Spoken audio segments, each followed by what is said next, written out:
નમસ્કાર. આજના આપણા આ ખાસ વિશ્લેષણમાં તમારું સ્વાગત છે. આજે આપણે કોઈ સામાન્ય વાત નથી કરવાના, પણ એક બહુ જ રસપ્રદ સિવિલ લિટિગેશન કેસની અંદર ઉતરવાના છીએ. આ કેસ પેટલાદમાં આવેલી એક ખૂબ જ કિંમતી જમીન વિશે છે. સિવિલ કોર્ટમાં આખી કાનૂની પ્રક્રિયા ખરેખર કેવી રીતે ચાલે છે અને દલીલોની રજૂઆત કેવી રીતે થાય છે તે બધું જ આપણે એકદમ સરળ ભાષામાં સમજવાનો પ્રયાસ કરીશું. તો ચાલો શરૂ કરીએ. શરૂઆત કરીએ પેટલાદ સિવિલ કોર્ટના આ સત્તાવાર સિક્કાથી.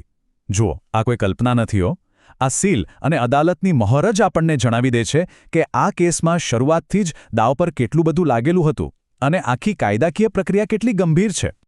આજે આપણે આ જટિલ કાનૂની લડાઈને આ રીતે સમજવાના છીએ. પહેલાં વિવાદની રૂપરેખા, પછી ભાડા કરારની સમયરેખા, ત્યારબાદ વાદીના દાવાઓ અને સામે પક્ષે પ્રતિવાદીઓનો મુખ્ય બચાવ, પછી કાનૂની મુદ્દાઓ કેવી રીતે ઘડાયા અને છેલ્લે ચુકાદો અને મુખ્ય તારણો. તો ચાલો શરૂ કરીએ પહેલા ભાગથી, વિવાદની રૂપરેખા. અહીં આપણે પક્ષકારો અને મિલકતની ઓળખ કરીશું. હવે આ વિવાદનું કેન્દ્રબિંદુ કોઈ નાનો સૂનો પ્લોટ નથી. આપણે પેટલાદના સિટી સર્વે નંબર 101 ના 957 ચોરસ મીટરના એક વિશાળ ખુલ્લા પ્લોટની વાત કરી રહ્યા છીએ, જે ફાઇનલ પ્લોટ નંબર 30/11માં આવેલો છે. આટલી મોટી અને મોકાની જગ્યા એટલે સ્વાભાવિક છે કે લડાઈ લાંબી જ ચાલવાની. અહીં એક તરફ છે રાજરત્ન શેઠ નારણભાઈ કેશવલાલ પરીખ ધર્માદા ટ્રસ્ટ અને બીજી તરફ છે બે સ્થાનિક કોન્ટ્રાક્ટર્સ.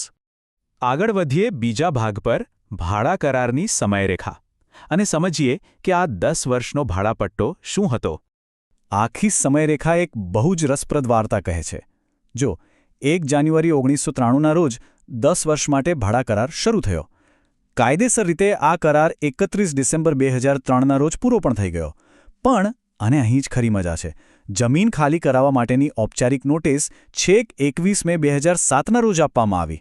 કરાર પૂરો થવા અને નોટિસ આપવા વચ્ચેનો આ જે 3.5 વર્ષનો ગેપ છે ને, એણે જ આખા વિવાદને વધુ ગૂંચવી નાખ્યો. અને હવે આ ભાડાનો આંકડો તો જુઓ, દર મહિને માત્ર 2000 રૂપિયા. હા, ફક્ત 2000. આ ભાડું બે પ્રતિવાદીઓ વચ્ચે સરખે ભાગે એટલે કે 1000 રૂપિયામાં વહેંચાયેલું હતું. વિચારો, 957 ચોરસ મીટર જેવી આટલી મોટી મિલકત માટે આ રકમ કેટલી નાની કહેવાય. હવે જોઈએ ત્રીજો ભાગ, વાદીના દાવાઓ. છેવટે ટ્રસ્ટને આ જમીન ખાલી કેમ કરાવી હતી? ટ્રસ્ટની દલીલ એકદમ સ્પષ્ટ હતી. કાનૂની ભાષામાં કહીએ તો તેને શુદ્ધ બુદ્ધિની જરૂરિયાત એટલે કે બોનાફાઇડ રિક્વાયરમેન્ટ કહેવાય છે. ટ્રસ્ટનું કહેવું હતું કે તેમની સંસ્કૃત પાઠશાળાના વિદ્યાર્થીઓ માટે ભોજનની વ્યવસ્થા કરવા તેમને આ જમીન પર પાક ઉગાડવો છે. હવે સામાજિક અને ધાર્મિક હેતુ માટે પોતાની મિલકત પાછી માંગવી એ કોઈપણ મકાન માલિકનો પ્રબળ અધિકાર છે. તો પછી સામે પક્ષે શું થયું? આવો જોઈએ ભાગ 4, પ્રતિવાદીઓનો મુખ્ય બચાવ.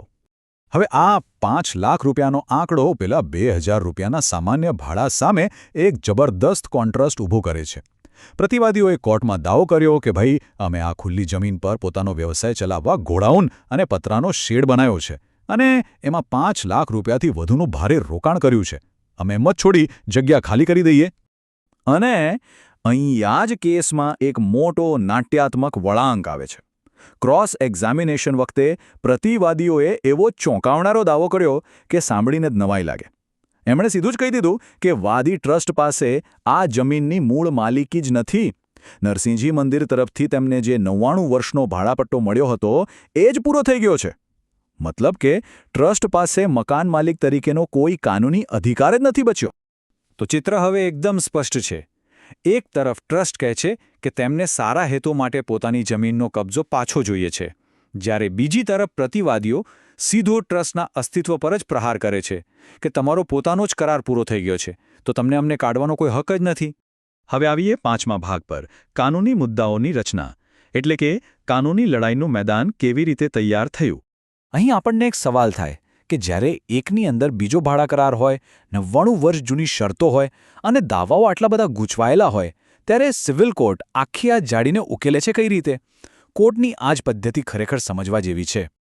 જજનું કામ માત્ર પક્ષકારોની લાંબી દલીલો સાંભળવાનું જ નથી હોતું, પણ તેમાંથી ચોક્કસ કાનૂની તથ્યો અલગ તારવવાનું હોય છે.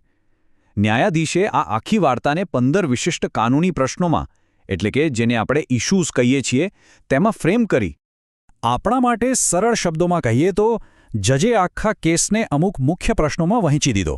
પહેલું એ કે શું ટ્રસ્ટની નોંધણી ખરેખર સાચી છે? બીજું, શું ખરેખર ₹2000નો માન્ય કરાર થયો હતો? ત્રીજું, શું 6 મહિનાથી વધુ ભાડું ન ચૂકવીને કરારનું ઉલ્લંઘન થયું છે? અને ચોથું, શું ટ્રસ્ટ દ્વારા અપાયેલી પેલી નોટિસ કાયદાકીય રીતે યોગ્ય હતી? કોર્ટનું પૃથક્કરણ જોશો તો એ એકદમ વ્યવસ્થિત અને સચોટ હોય છે. ન્યાયાધીશે ફ્રેમ કરેલા દરેક મુદ્દાની સામે પુરાવાઓને આધારે સ્પષ્ટ હકારાત્મક એટલે કે અફર્મેટિવ અને નકારાત્મક એટલે કે નેગેટિવ જવાબો આપ્યા છે. કોઈપણ વિવાદિત મિલકત કેસમાં ન્યાયિક મૂલ્યાંકન બરાબર આ જ રીતે કામ કરતું હોય છે. તો ચાલો હવે જોઈએ આપણો છેલ્લો ભાગ, ચુકાદો અને મુખ્ય તારણો. આખરે આ વિવાદનો ઉકેલ શું આવ્યો? આ સમગ્ર કેસનો કાનૂની નિચોડ એકદમ સ્પષ્ટ હતો.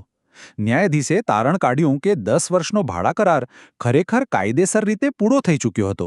બીજી વાત, ભલે કરાર પૂરો થયાના અમુક વર્ષો પછી નોટિસ અપાઈ હોય, પણ 21 મે 2007ની નોટિસ સંપૂર્ણપણે કાયદેસર હતી.